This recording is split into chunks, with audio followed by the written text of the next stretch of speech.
Rain of Troy Hotline. Alicia, Michael, what's going on? We know you have takes. We have takes. I'm actually surprised that your rant line, rave line, whatever, isn't completely full. Why can't we just win a game? Can I blame Michael Castillo for this? Can I blame Bob Connolly for this? Could I put on a zebra shirt and just go out there? Scratch, claw, up against the wall. Can't explain it what I'm feeling right now, guys. I can't believe it. Let's open up that rave line! Woohoo! Oh, I can't believe USC is undefeated in the SEC. Wait, we're in the Big Ten. What's our record? Oh, no! Hello, everybody. Welcome back to Rant Line Radio, episode 586, coming to you on Wednesday, January 29th. We're going to talk about the latest in USC football, including the appointment of a new GM. The Trojans have a general manager, Chad Bowden. We're going to talk about him and about so much more here in USC football land, including a new cornerbacks coach and so much more. As always, you can follow us on social media at Rant of Troy. Email us, rantoftroy@fanside.com. And our phone number, 818-643-7227, Second West Bruin Show. I'm your host, Michael Castillo, joined along with my co-host here in the Rant Troy studio in Los Angeles, across the room from me, Alicia D'Artola. Hello, everybody. Hello. We're back on a Wednesday, back where we will be for the remainder of the off season, Wednesday at 4 p.m. Pacific Standard Time. I assume that'll move to Pacific Daylight Savings Time when the time comes around. But how's it feel to be back on where we are? Back on a Wednesday? Mm-hmm. It's a Wednesday. This might be hump day for some people. This is my Friday, so I'm feeling pretty good. Where does Wednesday rank in your tier rankings of days? I always liked Wednesdays. I don't know why. I feel like Wednesdays are better than Thursdays, if that makes sense. I feel like there's some urgency on a Thursday. Mm-hmm. Like you got to get your stuff done. Yeah. Wednesday is nice because the front of the week was all busy, but then it's sort of like... It's when you think, oh, I can see the end in sight. Like it's the idea of hump day sucks. Like it's weird. Yeah. You don't want to be the person who comes into your offense. It's hump day into your office and be that person, right? But you can see the end. See the end in sight. That's what's great about a Wednesday. Mondays are oftentimes hump days for me, which is so much worse because it's also a Monday. This is true. So, yeah. Someone's got a case of the Mondays. You got a case of the Mondays. Yeah. Speaking of Monday, is that your favorite Mom and the Papa song? Is it? Is it Mondays or California Dreamin'? What do you put number one? Are you going to tell me you're not down with Mama Cass? No. I'm looking up. Is there another song? Because California Dreaming's fine. I think Monday's better. Monday. Yeah, let's go California Dreaming. I don't know. All right. It's a little bit of a normie pick. little bit of a normie pick. I think that the Mamas and Papas are one of those groups that I probably really enjoy most of their music, but are not conscious that I'm listening to the Mamas and the Papas while I'm listening to them. That's fair. Anyways, a little bit of a normie pick for you, but I like making good picks, and I do that over at Underdog Fantasy because Alicia, over 5 million fans are playing Underdog Fantasy. Downloading the app, playing at underdogfantasy.com. Has all the top leagues, all the stars to choose from, your favorite USC football players, Trojans. Juju Smith-Schuster in the Super Bowl. He's pickable over Underdog Fantasy. I think your favorites will go against their stat projections higher or lower. Cook up some entries for a shot to win real cash prizes all football season long, even though there's only one game left. That's the biggest one. But of course, Underdog Fantasy lives beyond the Super Bowl with the NBA, the NHL, Champions League, getting into the knockout rounds coming up. Today was the last day of the group stage. Alicia, the Super Bowl's coming. I got my picks for Underdog Fantasy. Are you ready? My picks for the big one? Let's hear it. Okay, I got Jalen Hurts going higher than half a rushing plus receiving touchdown. Oh, I like that. You know he's going to get in on that get a tush push. right? Yeah. That's yes. Hollywood Brown, lower 3.5 receptions. That's not a bad. That's where I'm going. That's not a bad option. Okay. I think that's one of those where you could get unlucky with just the Chiefs.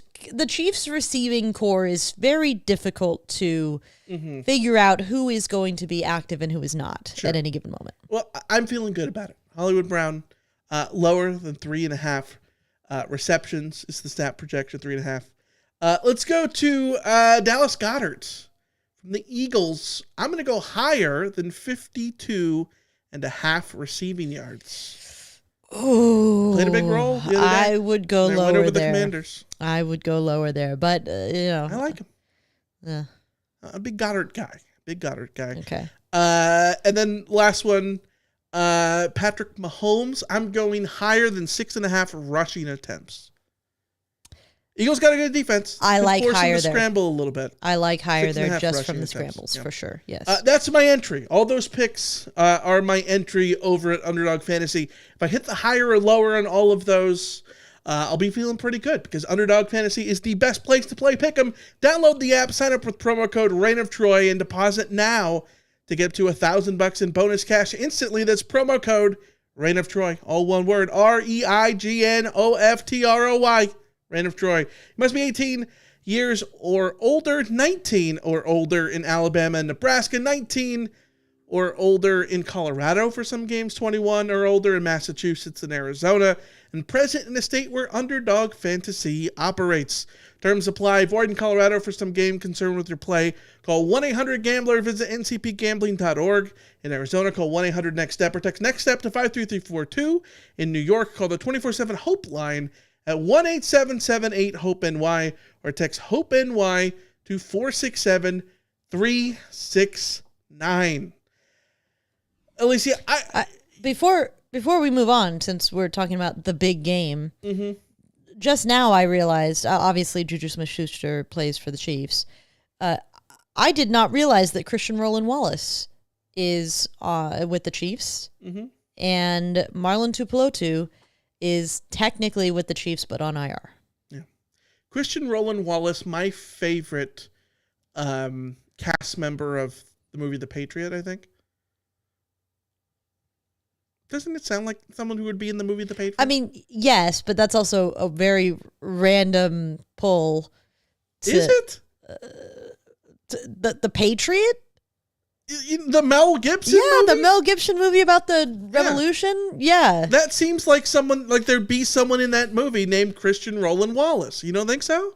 I mean, sure. I don't know that's the first movie I would go to.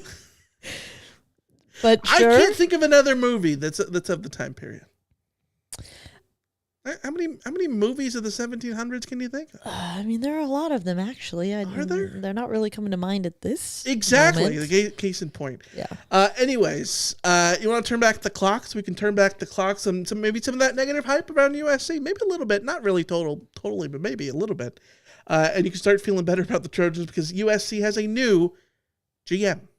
It's Chad Bowden, Jim Bowden's kid.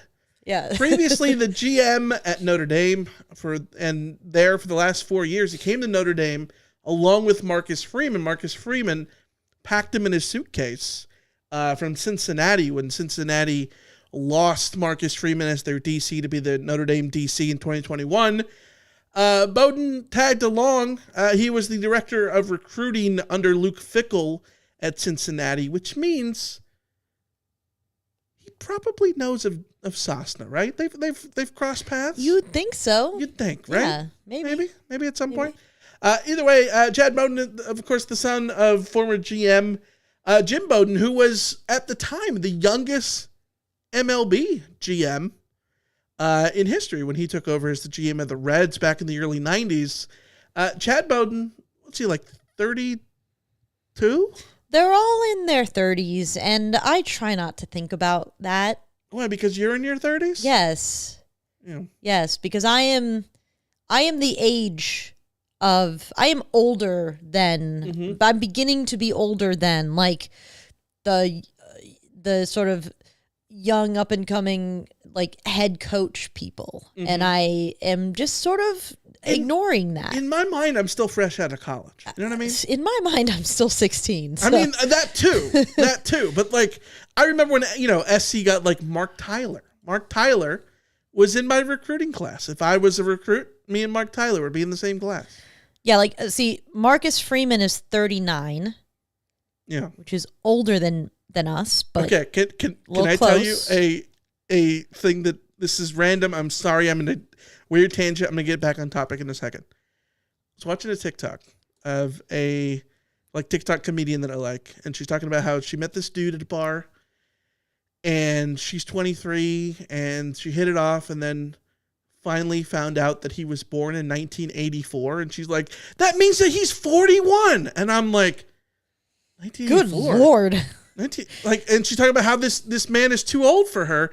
And I'm like, I mean, 41 to 23. Yeah. Like, I see what you're saying, but like being born in 84 is old. Michael, I regret to inform you that Kenny Dillingham, he's younger than us, is 34. He was born in 1990. Yeah. I think I might remember 1990. Probably not, but maybe.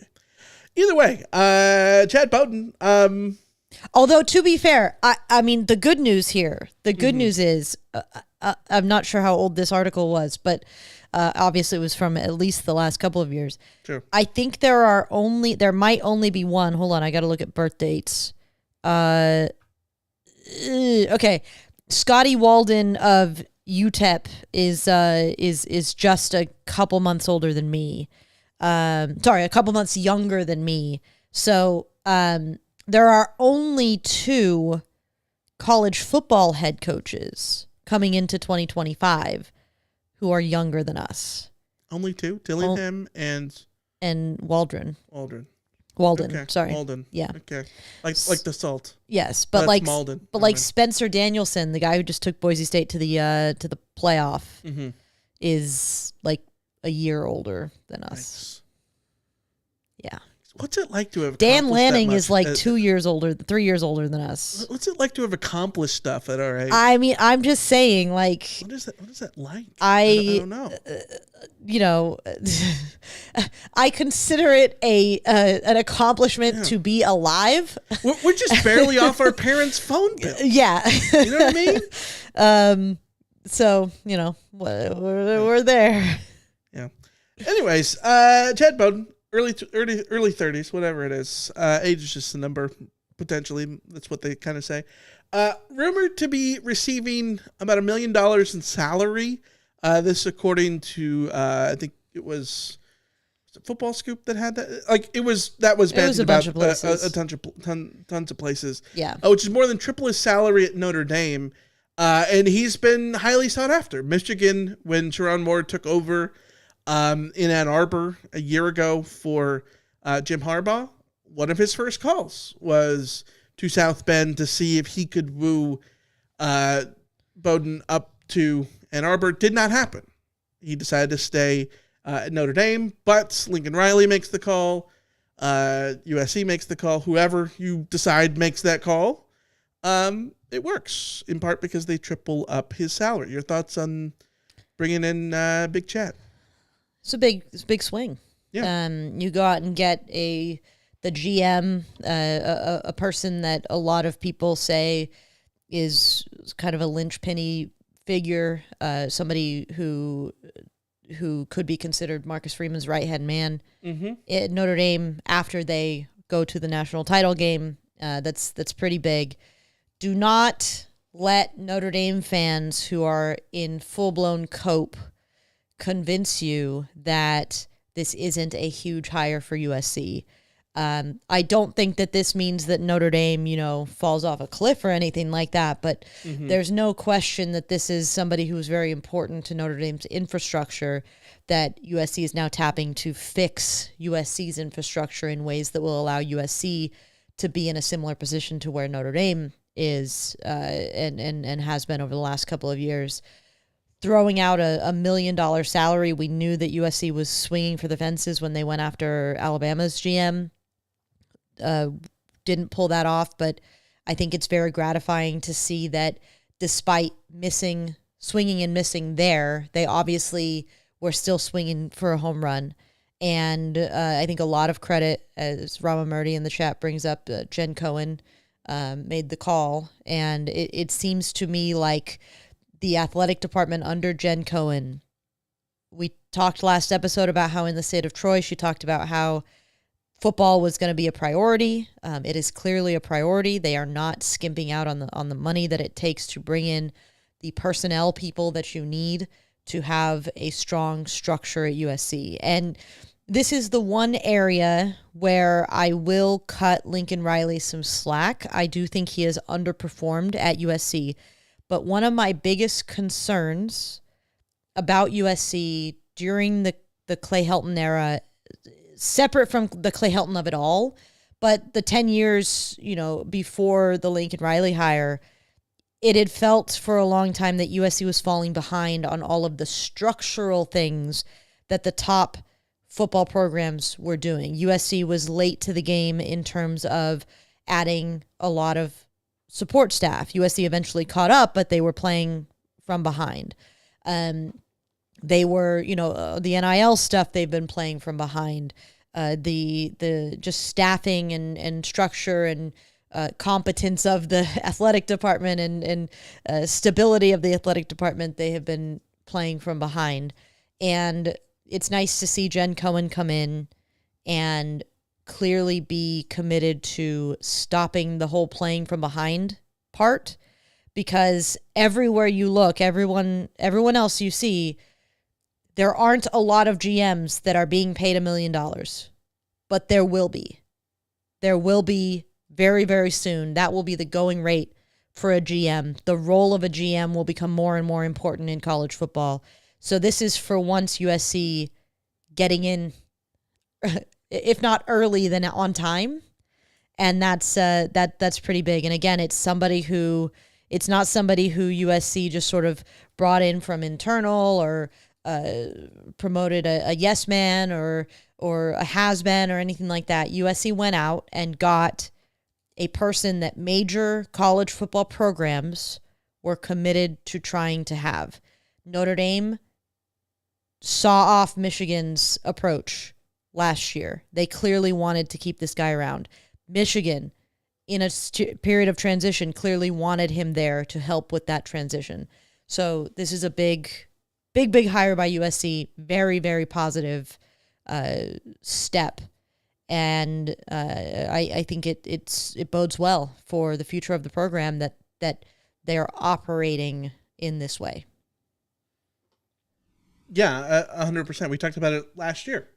That Lincoln Riley, SC got punched in the face in 2022. They go, 11-1 in the regular season, 11-3 after the championship game against Utah and the Cotton Bowl loss. They rebound with a season which they go 7-5 in the regular season. They end up winning the bowl game and going 8-5. And they needed a come to Jesus moment then. And Lincoln Riley went out, ridded himself of Alex Grinch, and then overhauled the defensive coaching staff by hiring a bunch of people who were either overqualified or had a ton of high praise, all those things. Ton of upside, and it worked last year, this past season, except the wins didn't help because there were other issues.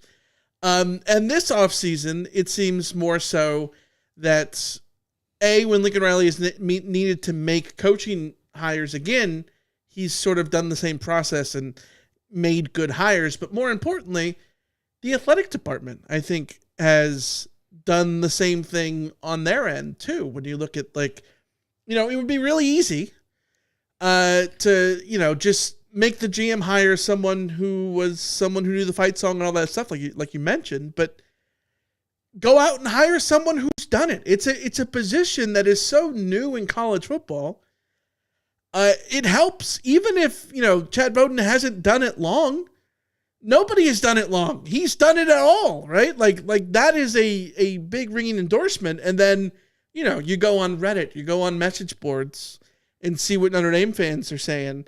I'm sure your Notre Dame alum, group chat is popping off about this too. The Irish fans are not happy about this. Yeah. They sort of view this as a big boon for the Trojans. And that, I think, is a big telling sign that things are working in the Trojans' favor. Then it becomes the question of okay, so what will be the impact of Chad Bowden and what is he going to do with the Trojans? Well, he was, named as USC's GM on Friday. Earlier this week, already there's little breadcrumbs, little things happening. First thing, Annie Hansen, gone as the executive director of football recruiting. She's, of course, the wife of Zach Hansen, who's USC's offensive line coach. She came to USC with Lincoln Riley from Oklahoma in 2021. She posted, quote, "After much prayer and support from my USC family, I've made the difficult decision to step back from my role as executive director of recruiting to honor my responsibilities as a mom to our new baby, Rock Hansen." Rock Hansen. I don't hate it. I got to admit, when I saw the name Rock, I was like, Rock? But then I said Rock Hansen, and I thought, Rock Hansen that's kind of sounds actually, cool. I like it. Yeah, it's a one good of the few full last name. names I think works. Yes. But anyways, and wife to my amazing husband, Zach. So she's out of the picture. I think the interesting question for me that I have, and I don't know that you have the answer or anything, we haven't talked about this before we started recording. How much of this is obviously, this is a great time for her to step away and, prioritize family stuff. That's awesome. That more important than football, blah, blah, blah. All those things, right?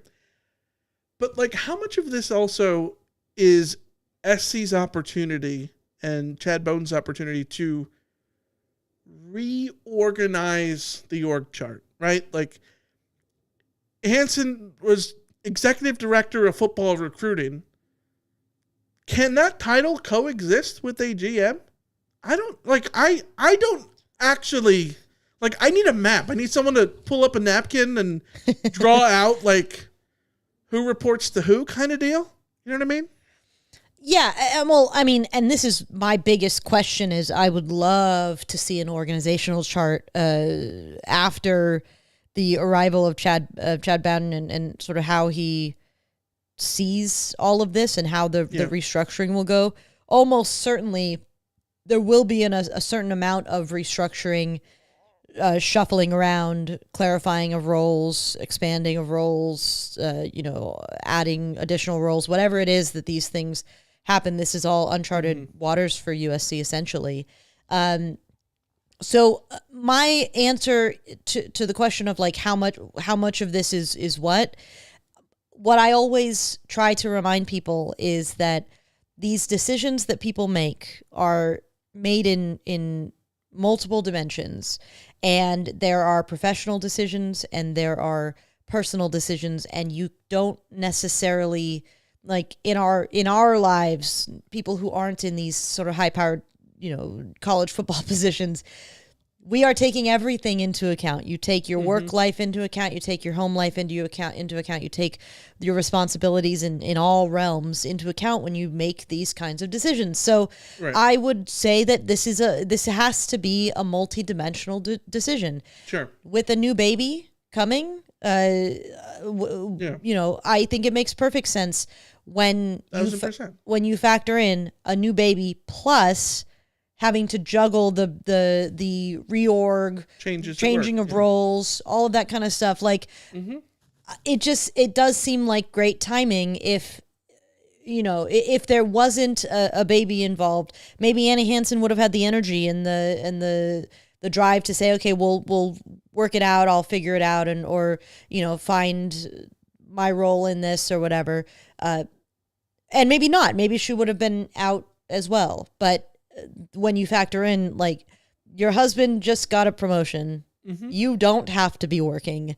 You have an infant child. Like, personally, I'd take that gig to not have to worry about working and raising a child. That's my dream. I mean, you would love to be a house husband. I know this. That's right. Yeah. See, the problem with our marriage is that both of us would love to be the at-home parent, and neither of us would. This is why we got to open up an OnlyPause for Jessie. That's what we do. She can be the sugar, the financial, the bring the take home. But you wish Annie Hansen well. She was pivotal in everything that Lincoln Riley, when he came over and started sort of trying to change things at USC and get things back up. She was definitely one of those key figures. And I think at a different time, we would have been talking about this being a potential blow to the program. But again, the timing kind of works out, because with a new GM, you want him to be able to get his people in place. Right. And I would also argue, just from the health of the program, that where Lincoln Riley is right now, it's pretty clear that this endeavor coming to USC and fixing USC was probably more than he realized it was going to be. And through 3 years with Lincoln Riley's people in place, it's come to be shown that, like, his people are not necessarily, like, the OG, his people are not necessarily doing, as a collective, aren't necessarily getting the job done at the level that USC needs them to be getting the job done, right? Right. So bringing in a new face and letting that new face bring in their own new people, and that being something that Lincoln Riley obviously is either okay with, on board with, or driving, whatever sort of level he's at with all of this kind of stuff. Different voices, different perspectives can be really important to somebody who we know is a good offensive coordinator, who we know can win football games, but is clearly struggling with the football program building thing. Right.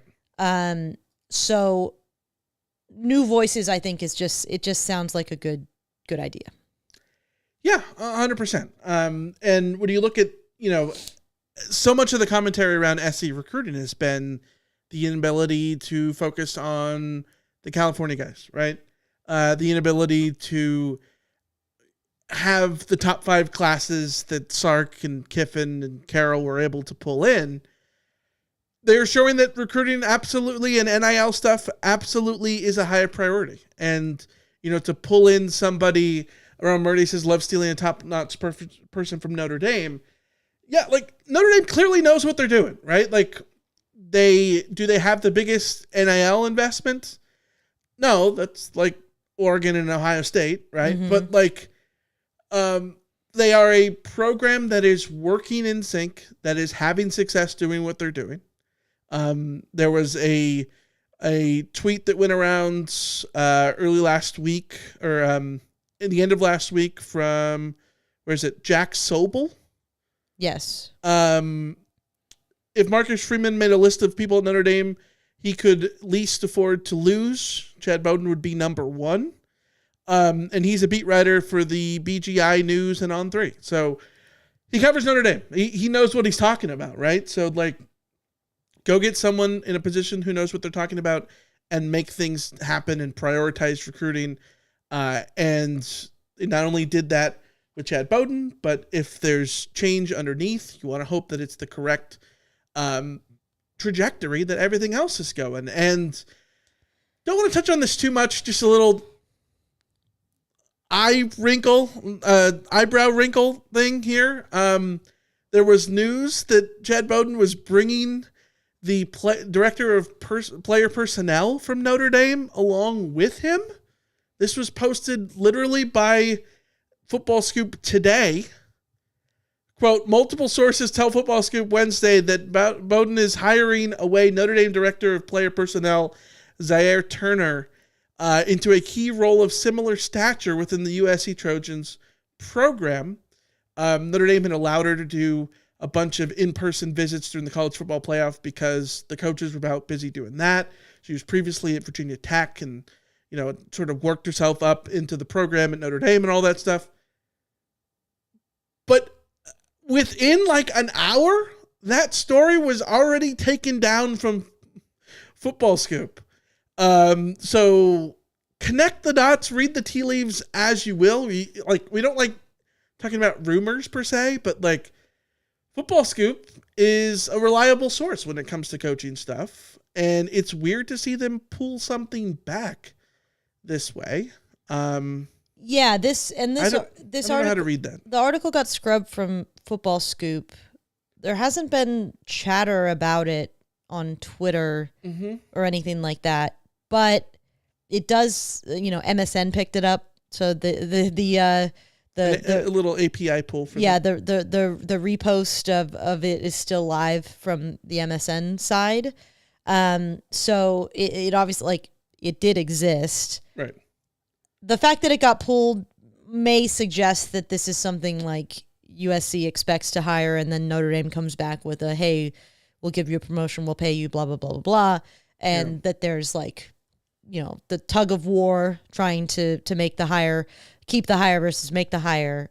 So obviously it's not a done deal, but it does speak to, again, USC, in order to get this, to make this hire happen, USC is going to have to be in a power struggle with Notre Dame, and we'll see if they come through. But everything that USC has done within the last year, 2 years, certainly since Jen Cohen got in place, has been to be very aggressive on these things and make them happen. So we'll see if this one comes to be. She's very respected as a director of player personnel, and hopefully we see her in USC. We don't know yet. We'll see. Yeah. Take that for what it's worth. Oh, wait. Hey. What? Is there Guess what just went live, went re-live?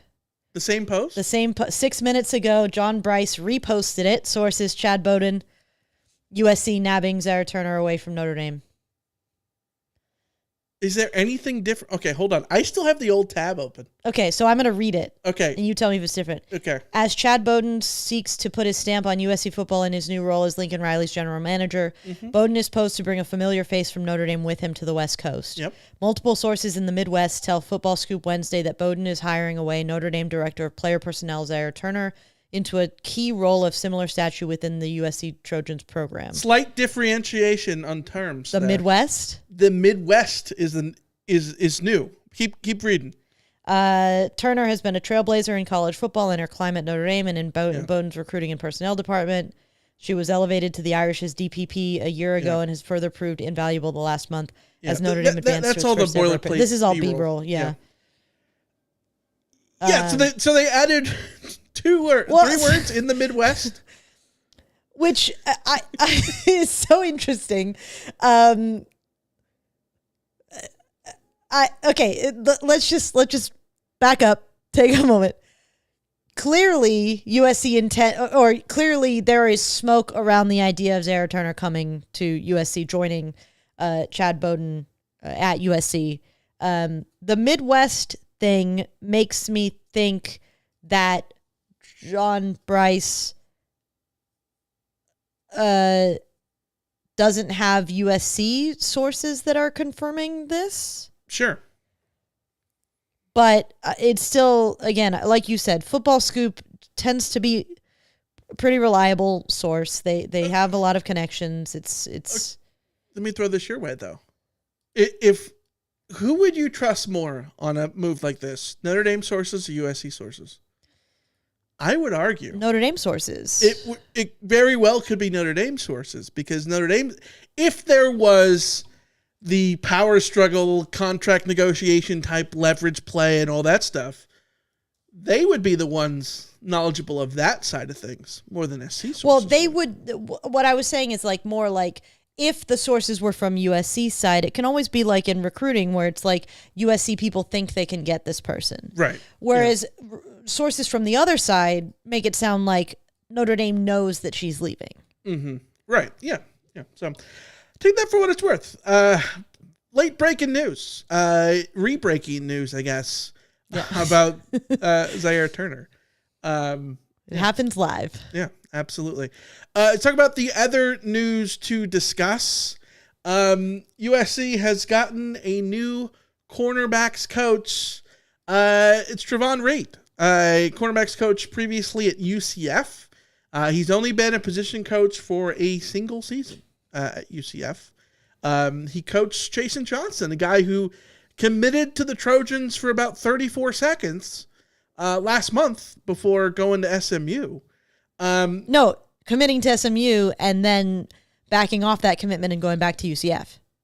Did he go back to UCF? He went back to UCF. Oh, so like... This is so hilarious. Oh, okay. Yeah. All right. I missed that part too. Yeah. Yeah. Okay, Trevon Reed, he was previously the director of football and recruiting relations at Auburn, his alma mater, from 2021 to 2023. It's very interesting that SC, like, let's say that Zaire Turner's in, and let's say that Trevon Reed is in, which we know Trevon Reed is in, and Chad Bowden is in. All three of those people would have been director of recruiting at their respective schools before this at some point. And Trevon Reed played at Auburn, like I mentioned, won a national title, I believe, as a redshirt freshman in 2010 as a wide receiver, moved over to cornerback his senior year, and then was good enough to, have a cup of coffee with a few NFL teams after that. So there was a tweet from Lamar Brown, a 5-star offensive lineman, number 8 overall in the 2026. Oh my God, 2026. How are we at 2026 We are at already? 2026. Unbelievable. Lamar Brown says, just made everything easier for me. Eyeballs emojis, fight on emoji, and at Trevon Reed. Yeah, this is a big boy from Louisiana, which is Trevon Reed's sort of stomping grounds. When you think about things that USC has been lacking in, right? Mm-hmm. This past season, again, we can talk about what happened during the season and all the things that went wrong. Mm-hmm. But when you really dig down into it, and we've talked about this a bunch of times, like the wins and losses weren't necessarily a fair reflection of the performance level of the team. The performance level of the team obviously needs to be better to be elite, but the performance level of the team is still like top 20 nationally in terms of output. They need to get better at winning, but obviously that quarterbacks play into that, and a certain amount of luck and a certain amount of sort of composure that USC lacked, all that kind of stuff. But outside of all this stuff that was on the field, there was a feeling that USC was not necessarily hitting big enough on the recruiting trail. Not just when it came to recruiting Los Angeles, Southern California, which was the big talking point, but also USC wasn't, USC hasn't had a top-rated class in a while. Not number one, but ranked top 5 even in that range. And the hires that they've now made have all been very, very positive on the recruiting side. The GM structurally is very, very important. Adding someone like Zaire Turner is important to sealing the deal on all this kind of stuff. But the coaches, they have really elevated that element or sort of replaced that element, because a lot of people loved Taylor Mays. He was very well liked, very respected, all of that kind of stuff. Trevon Reed basically comes in and replaces Taylor Mays in form, I guess. But he is a very, very, very highly respected recruiter. Auburn people were sad when he left Auburn to go to UCF. UCF people are sad that he's left UCF to come to USC. His coaching track record is solid, if limited, because there's not been a lot of time for him to be coaching, but he did a good job with the UCF corners this past year. And more than anything, he really, really connects with players. And he is another guy who has Southern ties. Yeah. But when you've gone out and added Chad Savage, who is your sort of local Southern California ties guy, and then you add another cornerbacks coach who is going to make you a more formidable force on the recruiting trail, I think that you see the commitment that USC is making to, putting everything in place. I've seen people say this now, and I think they are 100%. Like, there are no excuses. The program is running out of excuses for not being successful, because every hire that they have made in the last year and change have been, in terms of hiring, it's all been good logic. All great logic, great hires, great thoughts, great additions, positive. There's no, what's the hire that has been the most meh of any hire that USC has made in the past year and change? Meh in terms of what? In terms of reaction, uninspiring. It's probably moving Zach Hansen to offensive line, right? And frankly, I'm perfectly comfortable with that. So if that's your worst move, then you're in a good spot. Yeah. Right? I think. But like you said, you got to win with it, right? Yes, exactly. You have to start winning. And Walter in the chat points out that Trevon Reed has 2 corners at the Senior Bowl this season. Yeah, he did really well with those corners and got them into position to be available at the Senior Bowl, and even the younger guys that he had with him, he was doing a very good job with. So what I'm getting at is, and this could be wrong because, people get talked up when they're newly hired. One of USC's problems was that they had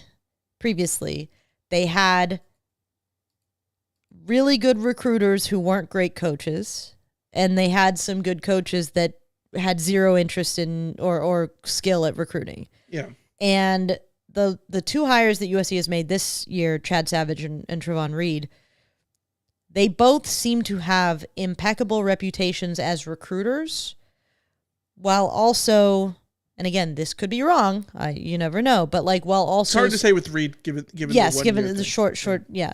But seem to be respected as well as coaches on the field, which is important. You have to have both. Yes, and I think that, we talked a lot about Dante Williams, that Dante Williams was great for SC to have because, you could get the modern day guys that went out and got Damani Jackson and all that stuff, right? But if you are wasting that 5-star talent by not being able to develop them and not getting 5-star production and stature and development out of a Damani Jackson type player, then you're defeating the purpose of having an elite recruiter, right? And I think that the most cynical way you could look at the Trevon Reed stuff is he is another Dante Williams, right? Yeah. Well, let's say that that's the case. Let's just assume great recruiter, so coach. Yeah. Just for the sake of argument here, right? I think SC is in a better, even if that is the case, SC is in a better place to live with that when the rest of the defensive coaching staff is as highly touted as they are. When you have a Doug Belk who people rave about, right? You brought in Rob Ryan, who probably is not going to be a great recruiter, but he has experience. He knows what he's talking about at least. Everybody raves about, honestly, we don't on the Rob Ryan thing. we don't know if I don't think he's going to be a great recruiter in the way that like Trevon Reed and Chad Savage can be great recruiters because they're young enough and exuberant enough and to connect with people. But like Rob Ryan could come into those rooms with enough gravitas to be a great recruiter in that sense. You never know. If he does, it's a bonus. It's a bonus. That's exactly what you're. Yeah, yes. and the way I look at the Trevon Reed stuff is if he's a great coach, it's a bonus. But I think that like SC's in a better place as a defensive coaching staff to have a Dante Williams type ace recruiter who is maybe unproven with a long track record. I think would be the fairest way to say with Reed. Yeah. Because they don't have it's not Alex Grinch who's the safety net here, right? Like Danton Lynn has been very good. His 2 years, he's been a very damn good defensive coordinator, and he's got great coaches underneath him too. So, let's turn the page and wrap this thing up with a little mailbag. It's sort of a brief mailbag. You've got mail. All right, we got a YouTube comment from last week's episode. I think this is in reference to us running through the 2025 USC football schedule and sort of like a gun to head, what's SC's record kind of deal. And we talked about like assume 9-3 until further notice. And we mentioned like just assume that SC loses to Oregon and Notre Dame. Yeah. And sort of go from there, right? Eric says, so are we in a place now where we just expect to get our asses kicked by Notre Dame every single year? Beyond pathetic, Notre Dame isn't even a top 5 program. I don't know how you can say Notre Dame's not even a top 5 program where they literally just played for a national championship. But I think that this is I think this is lacking context for what we were saying, which is it's not that SC should be okay with losing to Notre Dame every year. That's not what we're saying. We're saying that when you look at the 2025 schedule, assume that SC is probably losing that game until like this is a gun to head situation. Like win or lose, just go down really quick. That like assuming that most likely would be a loss at Notre Dame. Like that's not saying that that's okay in the grand scheme of things of what you want SC to aspire to be. You know what I mean? Yeah, no, but I agree with the sentiment from Eric. I think that USC should not be in a place where we just automatically pencil in. Right. Like USC should be in a place. But these are two different arguments. Yes, absolutely. But USC should be in a place where when we're looking at the schedule, this is how I used to look at the schedule. If this was, 2015, I would be looking at this schedule and saying, okay, certain wins against Missouri State, Georgia, Purdue, Michigan State, Illinois, Nebraska, Northwestern, Iowa, UCLA. Then my toss-ups are Michigan, Notre Dame, and Oregon. And you can look at those 3 games and say, well, USC wants to go at least 2-1 in there. You could go 1-2 in there, but you're looking to those are your danger games, but you still your danger games should be 50%ers. Where right now what we're looking at from a USC schedule is certain wins: Missouri State, Georgia Southern, at Purdue, Michigan State, Northwestern, and then we're talking about the 50-50 games is UCLA, Iowa, Nebraska, I Illinois. think those are more than 50-50, but whatever, you know what I mean. Yeah. And then we're penciling in like the uncertainty of the schedule is after we account for 2 losses to Notre Dame and Oregon, Right. Like, that shouldn't be where USC should be in 2025. It shouldn't Having be where you said want that, them to be. USC ideally. is there. That is where USC is. And unfortunately that is the case. But like I agree with the sentiment that it means that there is something wrong in Denmark when it comes to the state of the program. And what's Denmark have to do with this? There's something wrong in Denmark. There's something. It's just a reference I don't get. Yeah. There's something is rotten in the state of Denmark. It's from Hamlet. So It's a country, not a state. Something is rotten in the state of USC, and that is why Sure. USC is in a position where we're just saying 2 losses right there and then.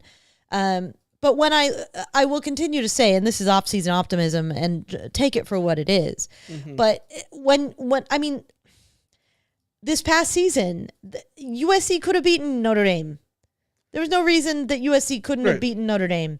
In 2023, yeah, sure, that was just a bad day. But Notre Dame beat SC the most handily of any other team that did.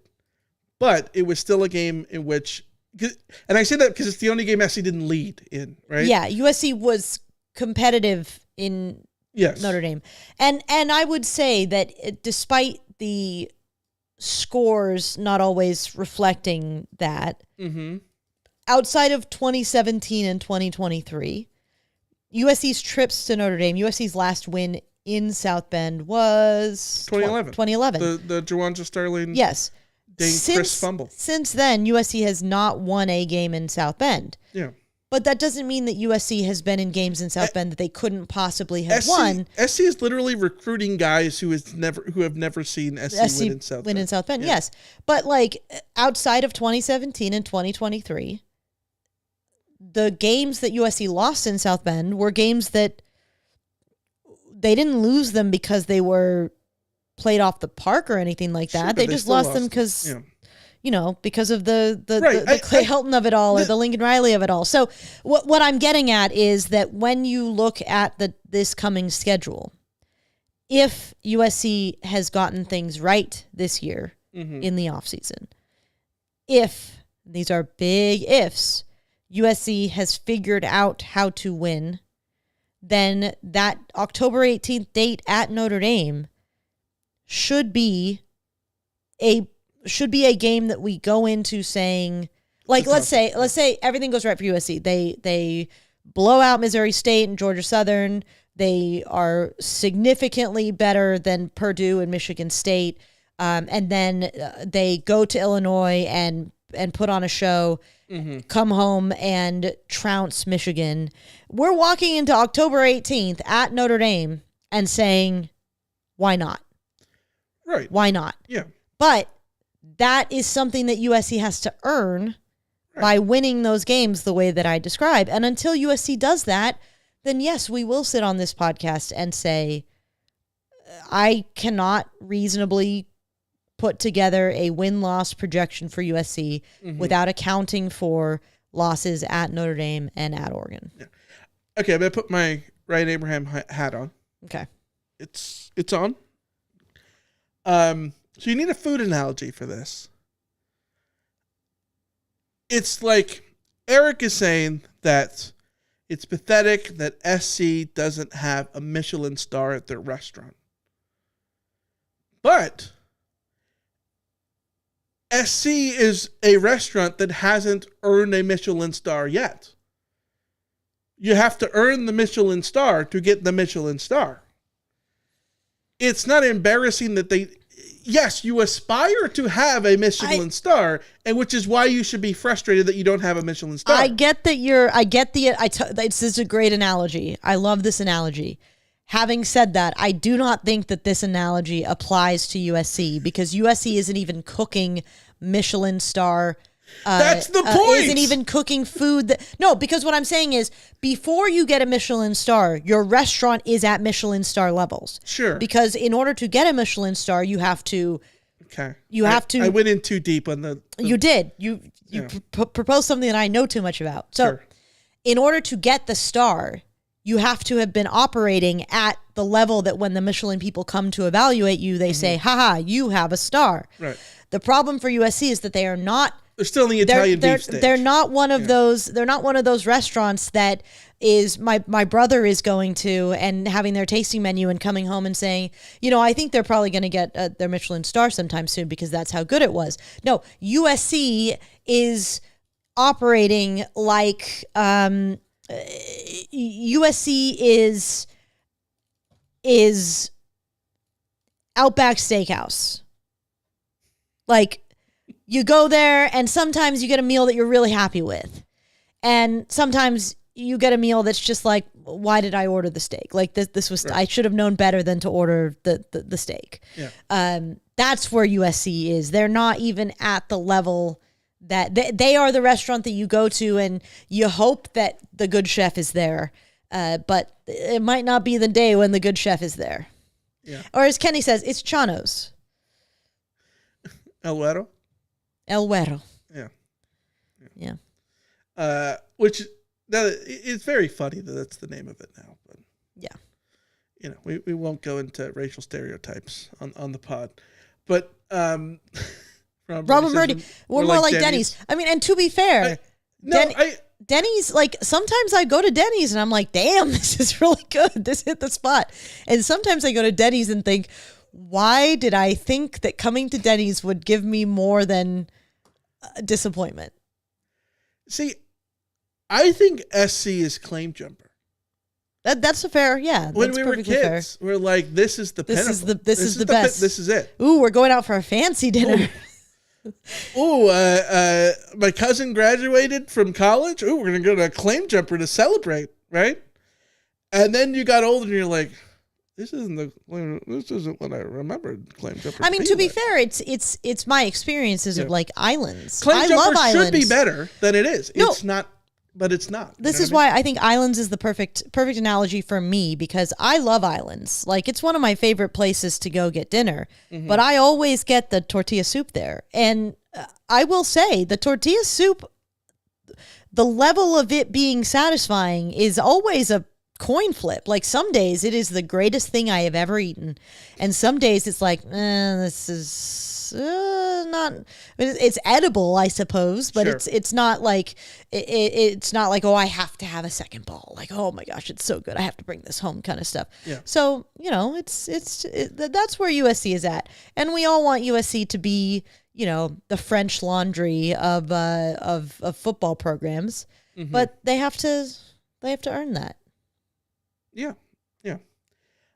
They have to earn it. Yeah, it's frustrating that we could sit here and even say that, just assume that SC is going to lose to Notre Dame, but obviously that's not what anybody wants.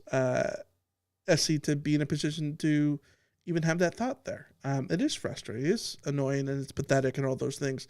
Absolutely, but it doesn't mean that that from the USC perspective that's okay or encouragement or I don't know. You know what I mean. Yeah, it's right? just it's reality. Like, and I don't think the reality that USC occupies right now is particularly satisfying, but it is the reality. Yeah. Funny on MC says so. It seems that this hire of a GM relieves one less responsibility for Lincoln. I see this as Lincoln has no excuse but to have a 9 wins or above in 2025. Yes. Yeah, that's exactly what's happening. Yeah, last year he got the coordinator change. This year he got even more changes. This is how it works. This is how college football works, right? Like, you win games, and then when you lose games, you're like, okay, let's fix this. How are we going to fix this? And it's usually the coordinators. Okay, you change the coordinators. If nothing works then it's either you or it's more structural stuff. And if you get the luxury of more structural stuff, then when the structural stuff changes, you've still got to put up the following year too. And I look at this from two perspectives. A, I think it's good in the sense that this shows that, or just like three points here. A, it's good that SC gives a crap to be able to invest in this further despite having 2 seasons where there's been waning production and all that stuff. Number 2, it's good for Lincoln Riley in that this could be something that's good in which it's something off his plate which makes him work more efficiently in other areas, right? Like, if this allows him to focus less on recruiting and work more as a football coach and be in the lab and be with the team and focus on the team culture and establishing scheme and maybe working more with the coaching staff and the players and all that kind of stuff, then yes, this is a big win. And then the other flip side of it is, like, well, and if SC has fixed every other part of the kitchen, but the chef, then it's the chef. yes, yeah, but I mean, also think about this is. I think Ryan would be proud of that one. I think that he would. Yes, this is not a replacement hire. This was a new position that was being sort of like in an interim kind of like fill-in kind of sense that USC had Dave Emmerich doing the job. Yeah. Which means that Dave Emmerich wasn't necessarily doing the job that he was hired to do because he was too busy being the general manager. And he's gotten a lot of flack from USC fans, but like he was doing the scope of his role was much broader, I think, than what would have been intended initially. So now you bring in Chad Bowden. He brings in whoever he wants to, and they do their restructuring. But Dave Emmerich then gets to go and have his responsibilities be more focused on what his responsibilities, which hopefully means he can do them better. Having a football structure that is being organized from top down, where that top isn't the head coach, could really be a major plus. I love what Arthur just said in the chat. Riley is definitely more of a football science versus art guy. Having a good GM should help him focus on having his offense at appropriate level for who he is. Yeah. I don't want Lincoln Riley to do I don't want him to do like program building in the sense of like laying the brick. I want him to hire people who are very good at laying brick. I want Lincoln Riley to be running the offense and to be, overseeing the football of it all. And the more that they give these responsibilities to people, the more that it will be more of him doing what he's good at. Now, back to what Fighting on MC said, like, there is no excuse, because if I assume that Lincoln Riley is good at the things that I want him to be good at, and he is good at those things, then USC will win a lot of games. If he is incapable of, figuring out how to produce wins, right, then again, you're sort of, you can't blame it on anybody else but something that he's doing wrong. You got to blame it on the boogie at that point. Blame it on the boogie. Yes. Great song. All right. Email from Tony. Michael, Alicia, this is Tony from the Nora, PA. I've been meaning to email you guys for a while. Sorry to see what's going on out there with the fires. I have family out there and they're all doing okay. Hopefully you and your family are doing okay under the circumstances. Stay safe and fight on. Appreciate it, Tony. We're good. We're good. We lost fire. We lost power for 30 hours a few weeks ago, but like that's it. Us losing power is a first world problem. Don't pity us. We're fine. The people who have lost more substantial things than 30 hours of being able to watch Netflix. Or than a fridge full of food. Or a fridge, pity us for the fridge of food. Yeah. Yes, people, we are very fortunate. We were fortunate that the fire didn't crest into the valley. That would have been terrifying for us. From our building, we could see flames, just barely. That night, the other Friday, when it started to look like it was going to encroach on Encino, but that didn't happen. So, I think things are good for us. But more importantly, I think things have calmed down. We got the rain earlier this week. We really needed that. God, you're such a Californian.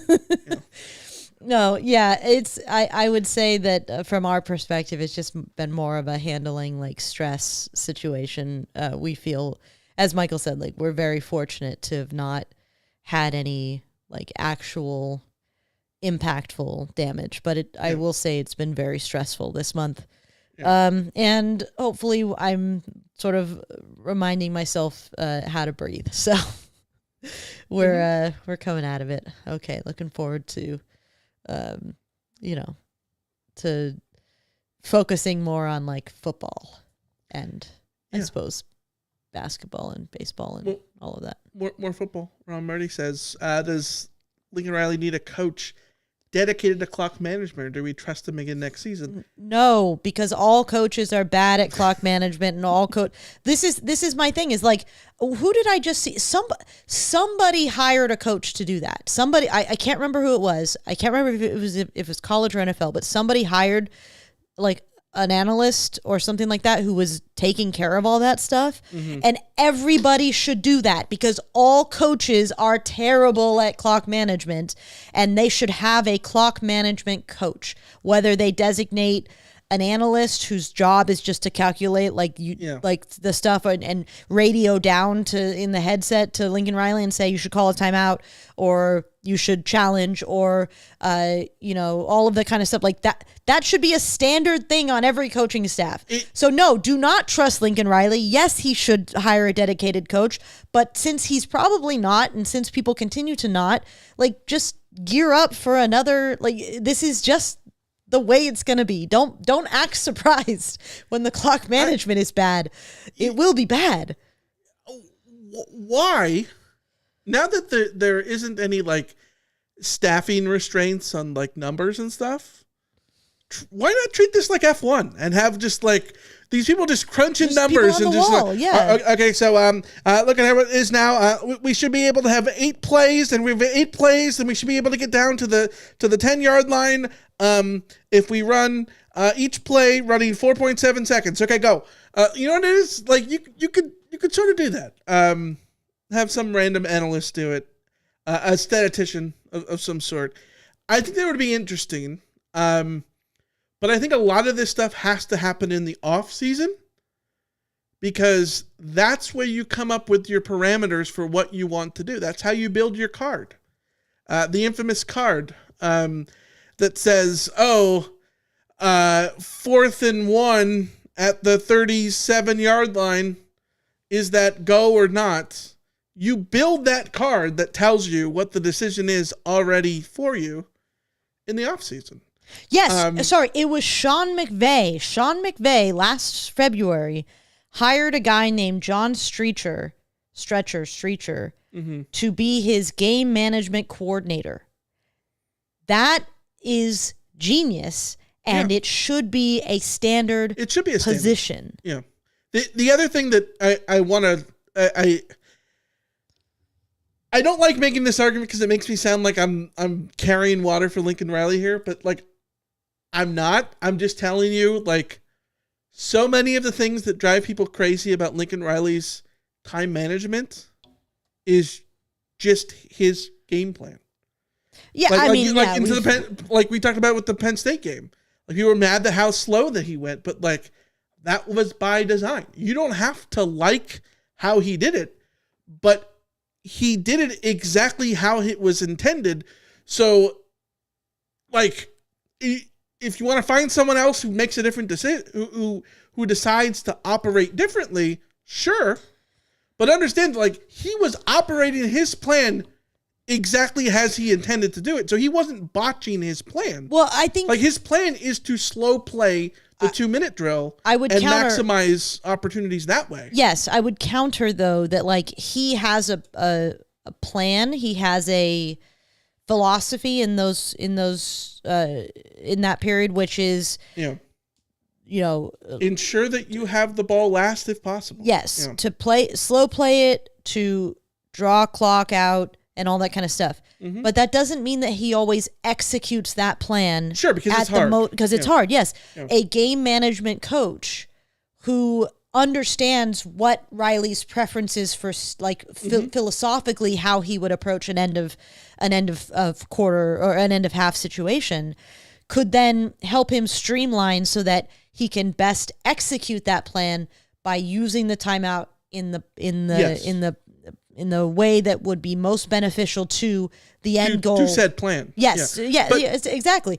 But again, like you said, I do think it's worth mentioning that, like, when you're screaming at the TV, like, hurry up, like, it seems to me that Lincoln Riley is specifically not hurrying up for a reason. And Right. that doesn't have to be. Yeah. You don't have to agree with it. You Trust don't have me. to You agree do not with have that. to agree with his pace, but like I think he's doing his pace decidedly. Yeah. And I guess so. My point is, even if you did bring in a coach who was tasked with running the plan, if the plan is the same, then people would not still be happy with what the plan is. Right. I guess is what I'm saying. Right. But if you had somebody who had a deep knowledge and understanding and feel for when to use timeouts, when to go for it on fourth down from like an analytical perspective, Right. How to manage a game like that, not having, again, it's about how many things are you juggling? Like it's much easier to juggle 2 things than it is 7. And if you hand that, something off, there's, some people are really good at juggling 7 things, but not everybody is. Some people are, some people can juggle 5 things and they're excellent, but you add a 6th or a 7th and suddenly they crumble. That's where you need to find the balance as a coach or as a program to figure out, okay, my head coach can juggle this many things. Therefore, we need to put people beside him who can then do the other juggling for him so that he doesn't have to worry about that and drop all of the balls. Yeah. 100%. And I think that when you look at the time management stuff too, like I still think so much of it comes down to, did you execute the plays or not? Because if you execute your plays, it will always make your plan look good. And if you don't, it'll always make your plan look bad, no matter what the plan is. Yes. The Penn State plan looks great if it works. If he doesn't throw, Miller doesn't throw an interception there, and they're able to trot on the field goal, and you kick the field goal as time expires, it's like, man, they did this at just the right time. Look at the Texas A&M the LSU game. And LSU game. LSU game. If Miller Moss doesn't hit that perfect pass on the sideline, we're having a different conversation about that game. Which is why, like, I struggle with that. Like, I understand where the logic is there, but I do think it makes your margin of error much smaller. But again, if you hit the plays, you maximize your chance of winning the game.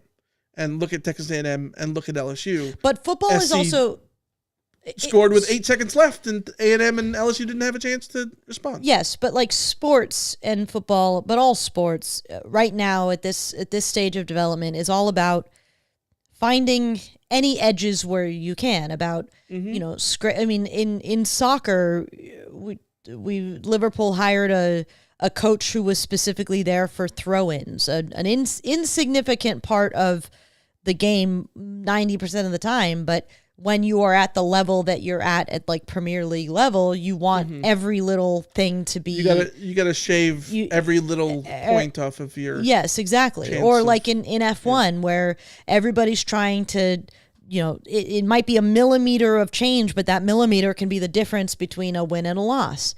And when it comes to football, like I do think it is worth at this stage, when you have the resources that USC has, when there are not restrictions on how many coaches you have available to you and all of this kind of stuff, you don't have to make sacrifices. In the past, you would have had to make sacrifices because you don't only have a certain amount of people available to you, and you could only cut up those jobs so much. So you had to prioritize. And now you can hire somebody whose lone job is to find those edges, whether it's about timeouts, down and distance, field position, punting, going for it, going for 2, reading picking, signs, all of that kind of stuff. Legally, yeah. And I think that's why I found it interesting that like McVay hired Streeter with the title coordinator of football strategy. That means his whole mind was about the chess match that is like the very minutia of a football game. And that guy was probably built on a Samsonite football field. Yeah. And it was notable. It was notable for the Rams that McVay was much better at those things than than he was in the past before he hired that position. Arthur asks, seems like Riley's team was better at those little things at Oklahoma based off their success. What changed at SC? I would say that's a misunderstanding of the success at Oklahoma. I think if you talk to Oklahoma fans, they would tell you that Riley's game management was terrible because all coaches' game management is terrible. And Riley was shy of reaching the mountaintop because of these kinds of things, because of, narrow losses that came on, did just come down to like talent or matchups, but on those kinds of things. So I don't think anything changed at USC. I think the big difference is that he at Oklahoma inherited a program that structurally was stable and knew what it was about, and sort of he just had to keep driving the car, where when he got to USC, he was gifted a car that had a screwed up transmission and flat tires and needed a whole new, like, had a bunch of dents and stuff in the body work, and needed a paint job and all of those things. If you don't, if you're in a position where there's so much else wrong with the program that you're at, those little things combine with the big things to create much bigger problems. Yeah, and where when you're winning 10 games a year because your car is running smoothly, like, the little bumps are significant, but in a much less visible way. And I don't mean to reduce things, but to like simplicity, but football is a results-based business, and whether or not you execute or don't changes your perception of everything. Well, I mean, think of big Miller balls. Moss doesn't throw an interception, but throws a touchdown pass in like 2 different instances this season, and the entire how we look at the season completely changes, right? The Big Balls Pete mythos, Pete. It only works because SC was good. It only worked because SC would convert those fourth downs. If SC wasn't getting those fourth downs, he'd be a dumbass. Yes, and everyone's like, who is this man? Why is he doing these things? Exactly. Yeah. I mean, like, the ultimate Pete Carroll thing for me isn't even is the 4th and 2.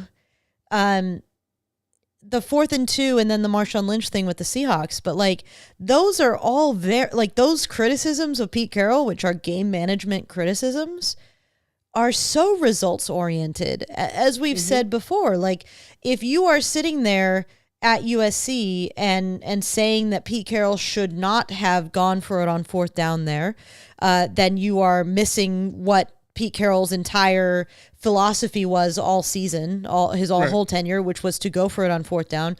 And if you think that USC made a mistake by handing the ball off to Lendale White to convert a 4th and 2, had like 150 yards in that game, then I think you're missing the point, because handing the ball off to Lendale White was absolutely, in my view, a perfectly correct decision. Why did USC not convert that 4th down? Because Texas beat them on the play. Texas's defenders got one over on USC's blockers. They didn't block the play well enough, and so they didn't get it, and thus it lives in infamy. The Pete Carroll Seahawks Super Bowl play at the goal line. Yes, we can. That's not picked. Nobody's talking about how that's the worst decision in the history of the game. Yes, Monday morning quarterbacking that is one thing, but if the receiver catches that ball, it's a touchdown, and no one is questioning the play call. If the ball is dropped, nobody is questioning the play call. It's just one of those things where the result it determines whether or not somebody managed it poorly. And I will go on to say that Pete Carroll was not calling that play, so it's silly to hand that to Pete Carroll. Why didn't you give it to Marshawn Lynch? Like, Pete Carroll is not the offensive coordinator. He's not calling the play. Yeah. So. Arthur says we're bringing up old trauma. Yeah. All right. We'll stop with the trauma. West Texas, sorry. Well, hold on. West Texas Mike, it brings up my favorite topic of discussion about Lincoln Riley because just like the clock management thing, this is universal. West Texas Mike says, I just wonder why he forgets for quarters and entire halves that he has a running back position when he's seemingly run first at Oklahoma. I choose not to run. Yeah. The running thing is, if you pay attention to other programs, you see everybody's fan bases are mad that their coaches stopped running the ball when they were running the ball successfully. Mm-hmm. Like this is a common thing, and I always ascribe it to offensive coordinators, play callers start to outthink themselves because it is a chess match. If you run the ball too well, not too well, but if you run the ball very well for a period of time, you expect the opposing defense to make a tactical change to try to stop you from running the ball as well. So therefore, you make a tactical change in anticipation of their tactical change where you say, they're going to try and stop the run, so I'm not going to run it so I can effectively move the ball with the pass. Mm-hmm. And a lot of times that backfires because you would have just been better off running the ball. Yeah. So, yeah, sorry for my tangent. You preemptively make the tactical change that then they don't need to make. Yes. Yeah. All right. Funny on MC says, so Pete just cannot give up football. Let's see how he does with the Raiders. Okay. Last thought, but before we go, Pete Carroll with the Raiders, to me, dumb. Pete Carroll to the Raiders is a classic example of, is this a bad hire? No. Is it a good hire? No. You know what I mean? Is it a bad hire? No. Is it a bad organization? Yes. Therefore, no hire they make was going to fix it. Is it the best hire the Raiders have made in decades? Yes. Yeah. Does that mean it's a good hire? No. Pete Carroll is an objectively good coach. He's great. He will make sure. I think it's also 2025. I am quite certain that Pete Carroll will have that team playing at a decent, at a better level than they've been at a decent level. But I don't think he's going to be like, I think at best the Raiders can expect from Pete Carroll what the Seahawks were at with Pete Carroll, which was the purgatory of like, the Fisher playoff bubble. The what was it? John Fisher. Was it John Fisher? Why am I missing? Jeff Fisher? Jeff Fisher, where it's like, you're always going to win 7, 8, 9 games. You might make the playoffs, but you're not going to win a playoff game. Yeah. You're never going to be like telling you, he totally out of it. He should have gone to like Stanford or something. Well, Stanford. Not that they had the job open, but I'm just saying, like, go to do the Bill Walsh thing, finish your career in college at a low expectation job.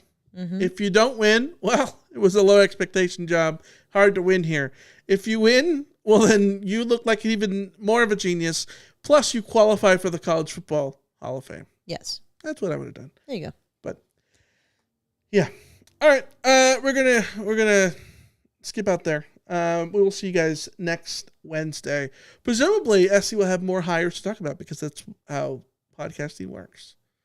So we'll see when this gets uploaded to Apple Podcasts. If you're listening there, let us know if the Zaire Turner thing happened or not. This has been a theme basically all the last 2 months. Is after the next day after we pod, when stuff happens, transfers. Yeah. All right. Prediction? What happens tomorrow?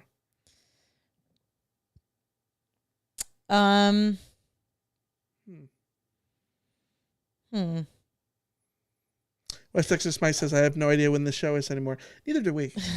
But Wednesdays at 4 p.m. Wednesdays Pacific. At 4. We're going to try and keep that more steady. We had to sort of switch things around for a while.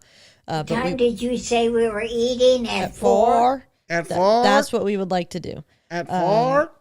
What time did you say we were eating? At 4? Yeah. 4? That's Jessie as we're podcasting. Did she make a sound? 4? No, I'm just thinking like she definitely would love to eat right now. It's after 4. All right. We need to go feed Jesse because there were other comments on. Yeah, YouTube we can't starve Jesse. Steven, by the way, big ups to Steven coming through with super chats. Yes. As well. Let me hit the button for him. Yeah. Big ups, Steven. Thank you. I appreciate you. He said that we need to feed Jesse. Yeah, we will do that. We will. All right.